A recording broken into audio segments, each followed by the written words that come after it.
दोस्तों फिलहाल मैं आ गया हूँ टॉप पर। जी हाँ, ये देख सकते हैं, ये जो जामा मस्जिद की मेन मीनार है। लिटरली दोस्तों, चढ़ते चढ़ते मेरी सांस हो गई। यहाँ पर किसी को बैठने की इजाजत नहीं है, क्योंकि ये रसूलुल्लाह के वजू की जगह है। माशाल्लाह सुभान अल्लाह, वो बहुत खूबसूरत नक्काशी का काम हुआ हुआ है। पत्थर की पत्ती लग रही है। इससे पहले एक कुरान करीम मुकम्मल किया जाता था, उसके बाद एक पत्थर पर लगाया जाता था। माशाल्लाह सुभान अल्लाह। सल्लल्लाहु अलैहि वसल्लम के काफी सारे तबरुकात यहाँ पर रखे हुए हैं।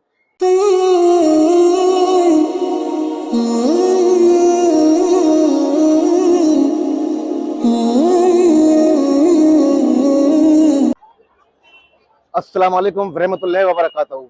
मोअज़्ज़िज़ नाज़रीन, मैं हूं आपका मोहतबर मेज़बान मोहम्मद समीर, और आप लोग देख रहे हैं मेरा चैनल राय सफ़र। दोस्तों, जैसे कि आप देख सकते हैं, इस वक्त मैं मौजूद हूं दिल्ली की तारीखी जामा मस्जिद के पास में। जी हाँ, ये मस्जिद है दिल्ली की शाही जामा मस्जिद, जिसकी संग बुनियाद रखी थी मुगल शहंशाह शाहजहां रहमतुल्लाह ताला अलैह ने। तो आज एक बार फिर शर्फ हासिल हुआ है इस तारीखी मस्जिद में दाखिल होने का। तो आज इस तारीखी मस्जिद में, इस शहंशाही मस्जिद के अंदर हम लोग दाखिल होंगे, और इसकी क्या तारीख है, क्या हिस्ट्री है, ये आपको आज के व्लॉग में पूरा बताऊंगा। तो दोस्तों, बिना देर के भी अंदर चलते हैं और मैं आपको बताऊंगा जामा मस्जिद की तफसील से, इसकी क्या हिस्ट्री है, क्या तारीख है, और बादशाह शाहजहां ने इसको क्यों तामीर कराया था। तो आज का ब्लॉग बहुत ही मस्त होने वाला है दोस्तों, इसको पूरा देखिएगा। तो बिना देर के अंदर चलते हैं।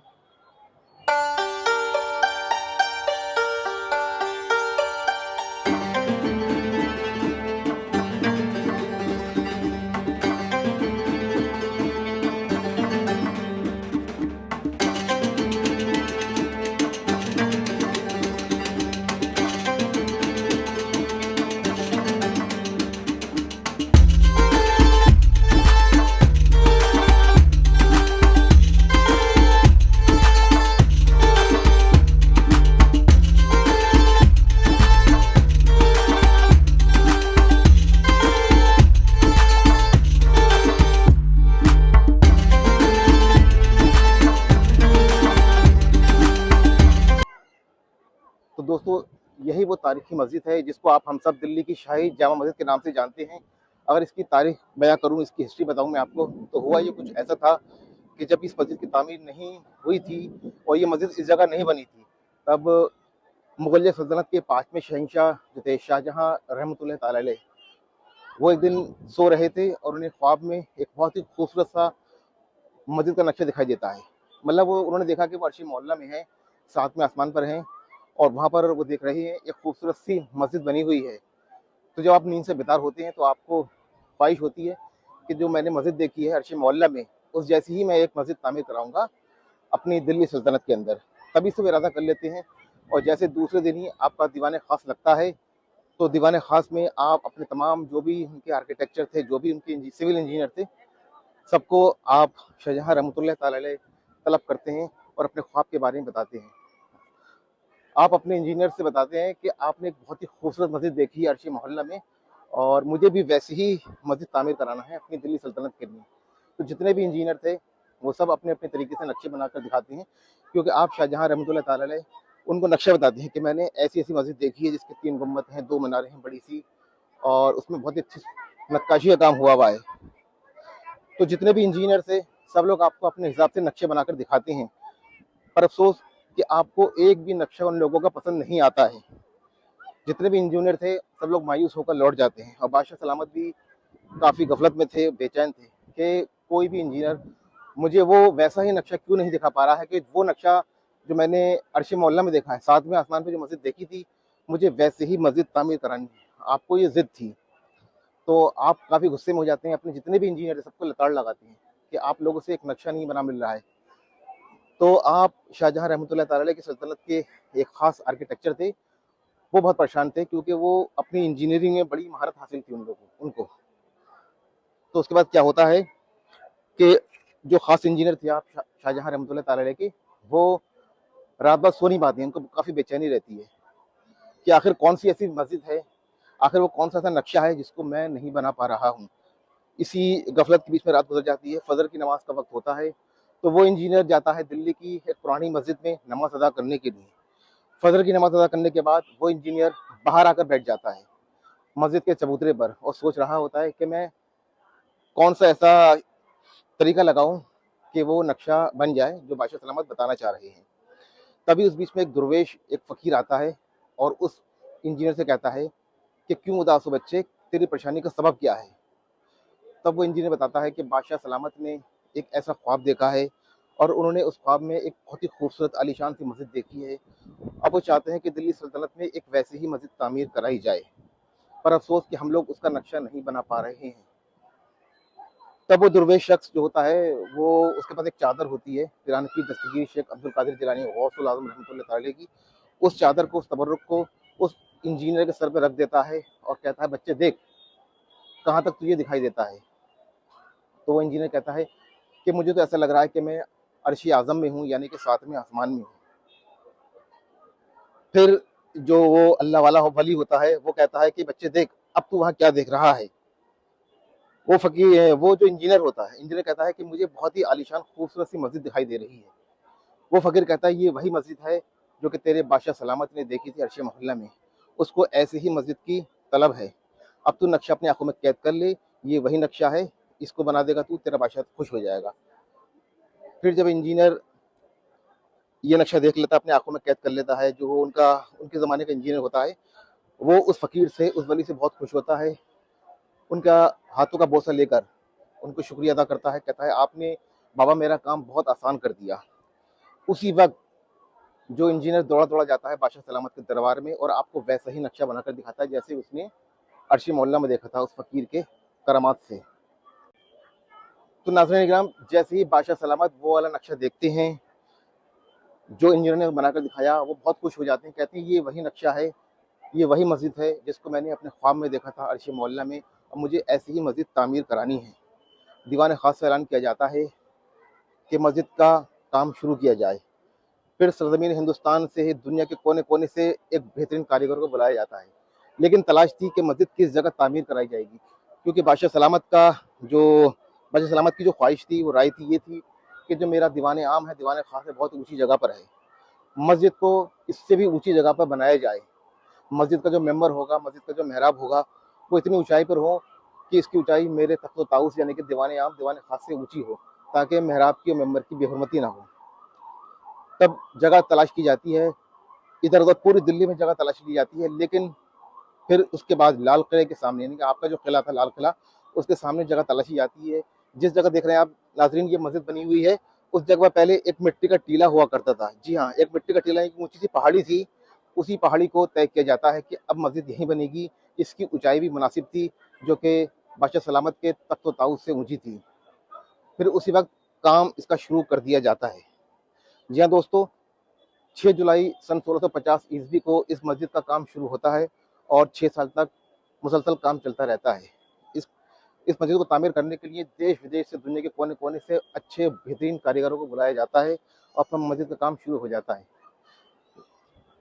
तो दोस्तों, इस मस्जिद को बनाया गया है लाल बलुआ पत्थर से और वाइट संगमरमर से। जो वाइट पत्थर है वो उस ज़माने के बहुत ही रसूखदार लोग हुआ करते थे, उन लोगों ने इसको बतौर तोहफा बादशाह सलामत को दिया था, जो कि आप देख सकते हैं मस्जिद में लगा हुआ है। और अगर बात करें उस ज़माने की कारीगरी की, तो उस ज़माने की जो कारीगरी थी वो 1 रुपया दिन की दिहाड़ी हुआ करती थी और 2 रुपये रात की दिहाड़ी हुआ करती थी मजदूरों की।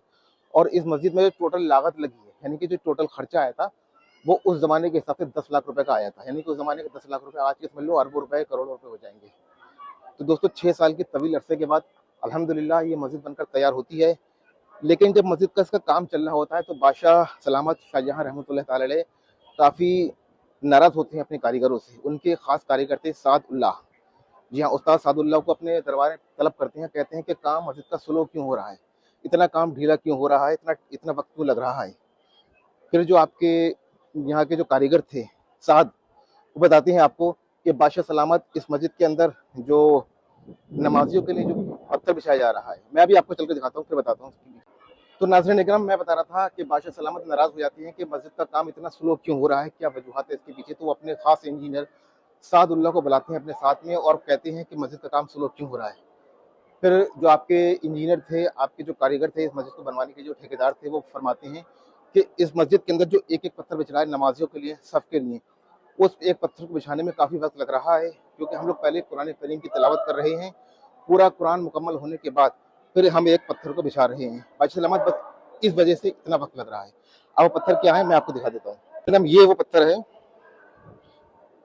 जो बादशाह सलामत के ज़माने में लगे थे, इन पत्थरों को बिछाने में काफ़ी वक्त लग रहा था। इसी वजह से आप बादशाह सलामत नाराज़ हो गए थे अपने इंजीनियर सादुल्ला से।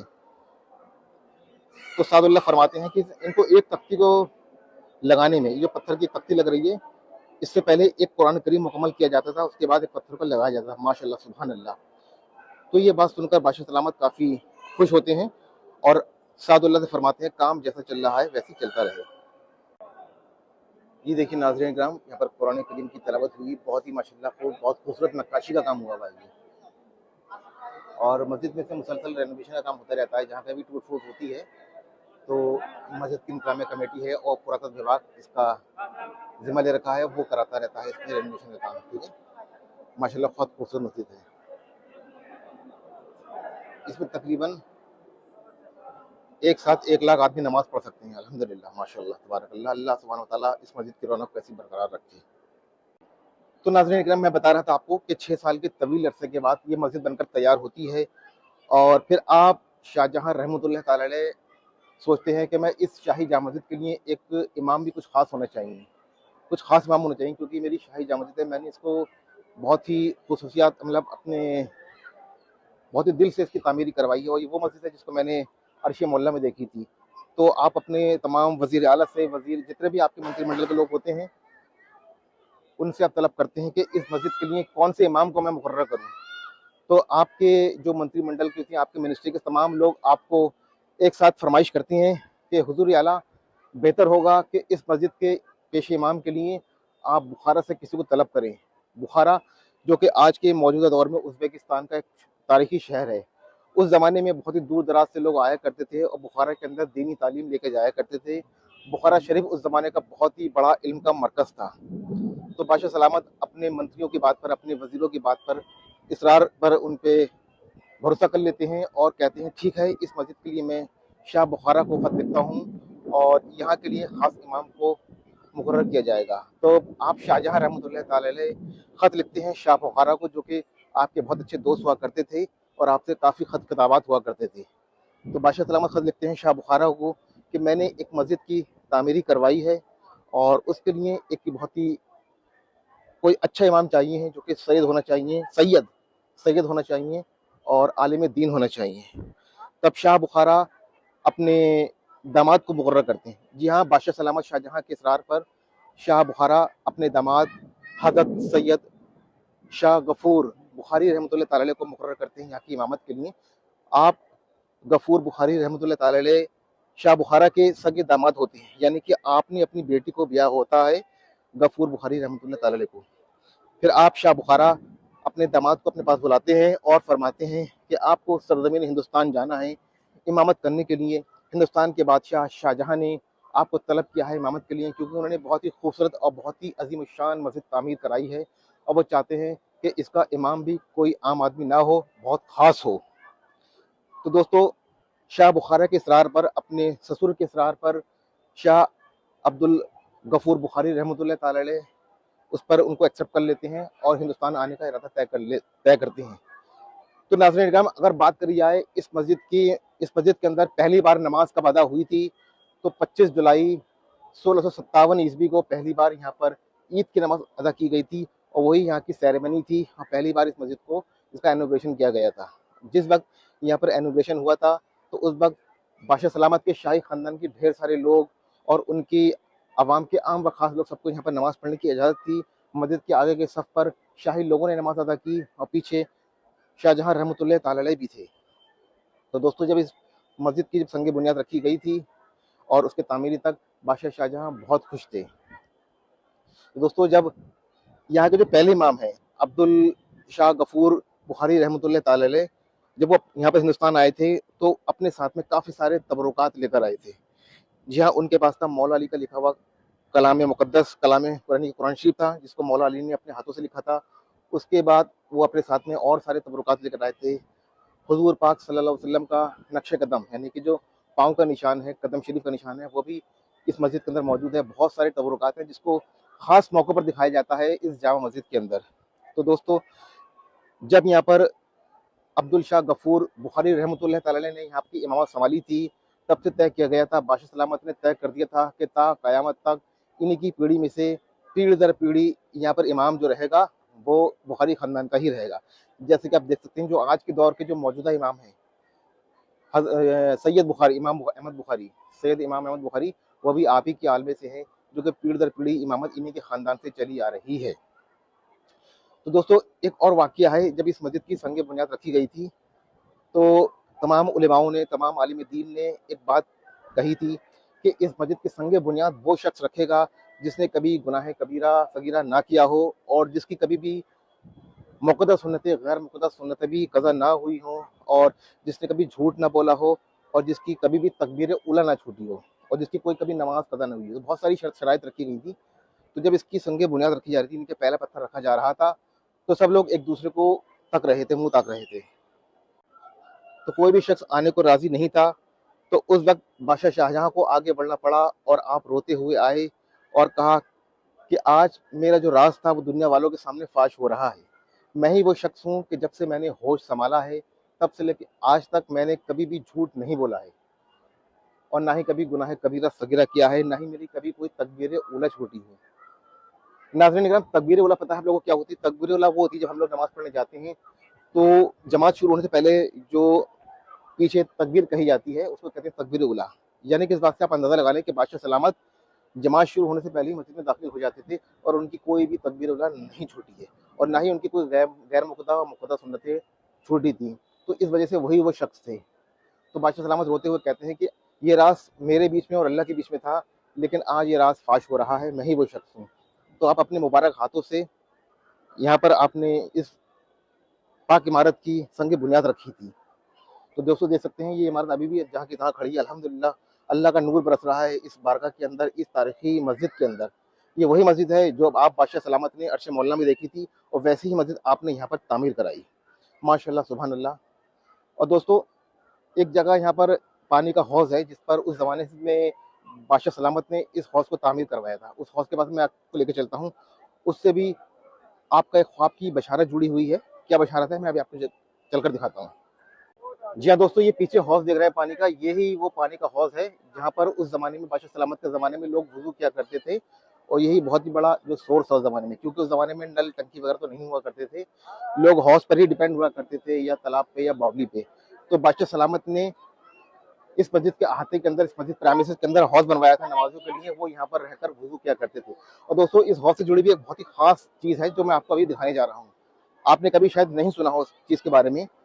ये जो आप जाल देख रहे हो, इसके पीछे एक मसनद बनी हुई है, एक कुर्सीनुमा जगह है। इसको कहते हैं, इस जगह को कहते हैं नशिस्तगाह रसूल। यह जब बादशाह सलामत एक बार ख्वाब में सो रहे थे तो उन्होंने ख्वाब में देखा कि नबी करीम सल्लल्लाहु अलैहि वसल्लम यहाँ पर वुज़ू कर रहे हैं।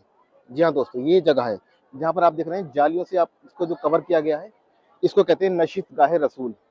बादशाह सलामत एक बार सो रहे थे तो उन्होंने आपने ख्वाब में देखा कि नबी करीम सल्लल्लाहु अलैहि वसल्लम तशरीफ लाए हैं दिल्ली की शाही जामा मस्जिद के अंदर और इस जगह बैठकर वुज़ू बना रहे हैं।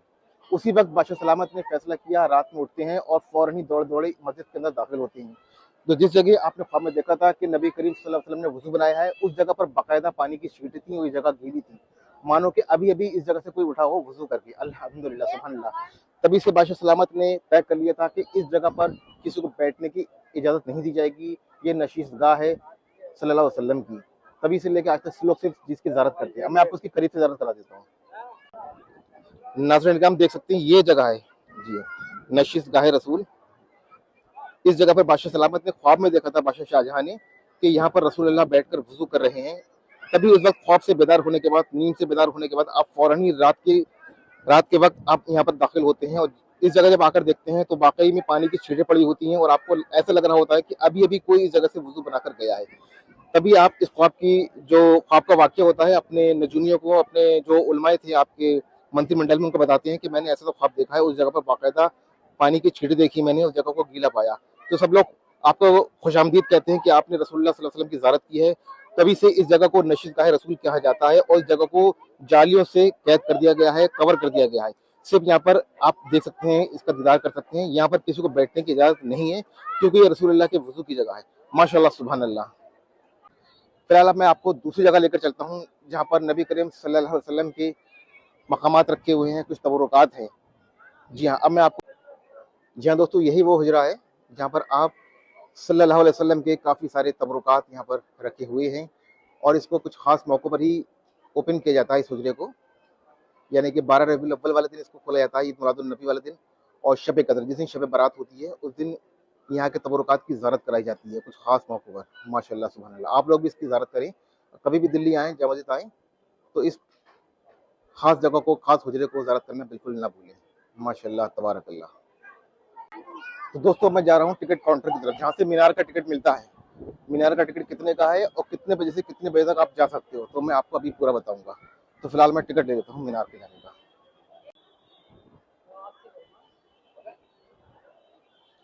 ये देखिए मीनार टिकट, ये है टिकट काउंटर। ये 70 रुपये का टिकट है, 70 रुपीज़ का इंडियन सिटीजन के लिए। पहले जाने से पहले इसके इंस्ट्रक्शन ही पढ़ लें। ये इंस्ट्रक्शन दिए गए हैं, आप इसको पहले केयरफुली पढ़ लें, उसके बाद ही आप टिकट परचेस करें और जाएं। तो दोस्तों देख सकते हैं टिकट मुझे मिल चुका है, 70 रुपये का टिकट है ये इंडियन सिटीजन के लिए, और फॉरनर के लिए यहाँ का जो टिकट है वो है 200 रुपये का। जी हाँ, हर जगह फॉरनर की मरन है, तो उन लोगों को हमेशा एक्स्ट्रा चार्ज उनसे लिया जाता है, बट अल्हम्दुलिल्लाह 70 रुपये का टिकट लिया है। अब गेट नंबर 1 से हम लोग जाएंगे, मीनार के ऊपर दाखिल होंगे। दोस्तों ये जो इस पे इंस्ट्रक्शन लिखे थे मीनार के ऊपर, तो इसमें लिखा था सिर्फ आप यहाँ पर एंजॉय करने जा सकते हो, व्यू को नहीं जा सकते हो। अगर वहाँ पर किसी भी तरह की कोई वर्शिप करना, इबादत करना मना है, जो कि होना भी चाहिए। तो फिलहाल बिना देर के चलते हैं मीनार के ऊपर।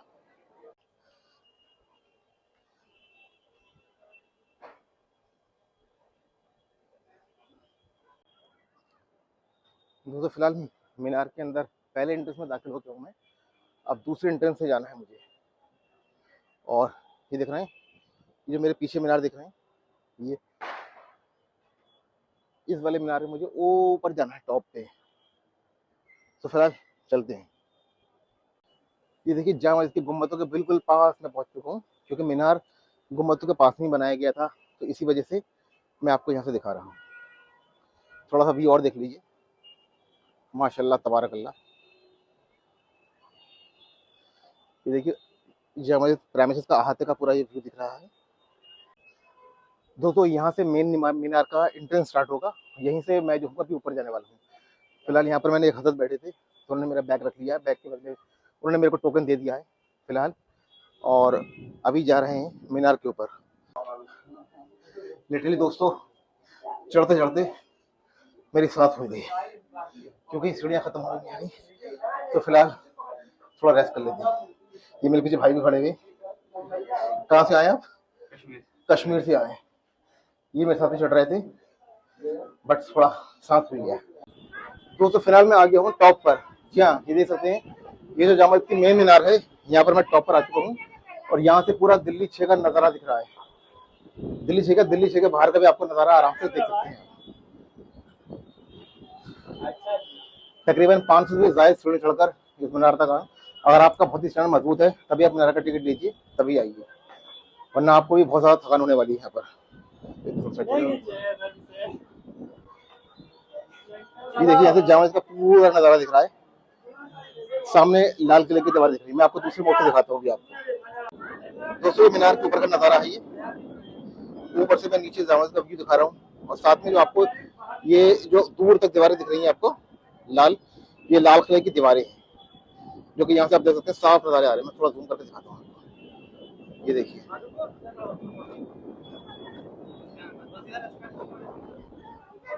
ये जामा मस्जिद की दूसरी मीनार है।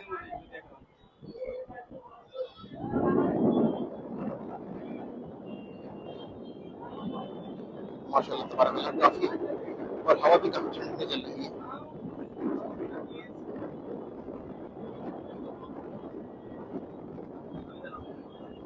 ये जामा मस्जिद का हौज का नज़ारा है, और ये पूरा प्रेमिसेस है जामा मस्जिद का।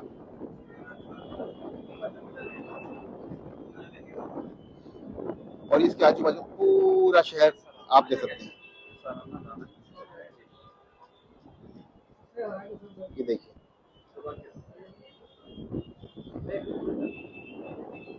तो दोस्तों माशाल्लाह यहाँ पर बहुत अच्छा महसूस हो रहा है, बहुत ही ठंडी हवा आ रही है, और ये जामा मस्जिद का ये बिल्कुल टॉप है। ये जहाँ जो मीनार है, मीनार के बिल्कुल टॉप वाला हिस्सा है, वहाँ पर चारों से जाली से कवर कर रखा है, तो इन जालियों से ठंडी ठंडी हवा आ रही है, मानो ऐसा लग रहा है कि जन्नत जैसी हवा आ रही है। उस जमाने के कारीगरों ने कुछ ही सोचकर, कुछ अच्छा सोचकर ही इस मीनार को बनाया गया हो। माशाल्लाह तबारक अल्लाह। और इसके चारों तरफ से यहाँ पर आप आ रहे हैं तो आपको पूरा दिल्ली का नज़ारा आपको देखने को मिल जाएगा, जहाँ तक आपकी नज़र जा सकती है। तो मीनार के ऊपर में बस इतना ही। अब चलते हैं नीचे की जानिब। तो दोस्तों फिलहाल मीनार पर आकर पैसे वसूल हुए। 70 रुपए का टिकट जरूर था और थोड़ा चलना पड़ा, थोड़ी तकलीफ हुई, लेकिन अल्हम्दुलिल्लाह मजा आ गया। हवा इतनी सुहानी थी कि मानो ऐसा लग रहा था कि जन्नत से हवा आ रही हो, द एयर ऑफ पैराडाइज माशाल्लाह। तो कभी भी आप लोग आ रहे हो जामा मस्जिद तो लिटरली मीनार पे जरूर आए, क्योंकि यहाँ पर चढ़ने का एक्सपीरियंस ही कुछ और है। यहाँ पर आप चढ़ोगे, यहाँ पर आप आओगे और ऊपर जो सेल्फी लोगे उसका तो एकदम ही मजा आने वाला है। सो फिलहाल हम लोग जा रहे हैं नीचे की जानिब। सो फाइनली गाइस, मीनार की जो विजिट थी कंप्लीट हुई। लिटरली मजा आ गया। ऐसी ठंडी हवा चल रही थी मानो कि जन्नत से सवा का परवाज हो रहा हो। माशाल्लाह सुभान अल्लाह। तो फिलहाल हम लेंगे अपना बैग, क्योंकि मैंने अपना बैग जमा किया था हजरत के पास में, और अभी अपना बैग लेके दूसरी डेस्टिनेशन की जाने पर रवाना होंगे। यहाँ पर मेरा बैग रखा हुआ है। दो टोकन होते हैं, एक उन्होंने बैग में लगा रखा है, एक टोकन मेरे पास है। ये दूंगा, यानी कि ये एक तरीके का एक रसीद है। सो नाज़रीन किराम, इस जामा मस्जिद के छोटे से ब्लॉग को अब मैं यहीं खत्म कर रहा हूँ। लिटरली इस ब्लॉग में मजा आ गया। मीनार का टिकट और इसकी जो पूरी तारीख थी मस्जिद की वो मैंने आपको बयां करके बताई इस छोटे से ब्लॉग में, क्योंकि किसी भाई ने मुझसे रिक्वेस्ट किया था कि जामा मस्जिद के ऊपर दूसरा ब्लॉग बनाओ, क्योंकि मेरा जो पूरा पुराना ब्लॉग भी था, लेकिन उनको शायद वो पसंद नहीं आया या पसंद आया, आई डोंट नो। बट उनकी फरमाइश पर किसी और लोगों ने भी मुझसे फरमाइश की थी कि जामा मस्जिद जाकर उसकी तारीख बयां करो। तो उन लोगों की फरमाइश पर मैं जामा मस्जिद आया था और इसकी मैंने तारीख बयां की, और इसका जो मीनार था उसको भी आज मैंने अपने ब्लॉग में एक्सप्लोर करके दिखा दिया है। तो दोस्तों अब वक्त आ गया है इस ब्लॉग को यहीं खत्म करने का। अगर ये मेरा छोटा सा ब्लॉग आपको पसंद आया हो तो उसको लाइक और शेयर करना बिल्कुल ना भूलें। तो अगले ब्लॉग में इंशाल्लाह आपसे बहुत जल्दी मुलाकात होगी। जब तक अपना और अपने घर वालों का ढेर सारा ख्याल रखें। अल्लाह हाफिज़, शब्बा खैर।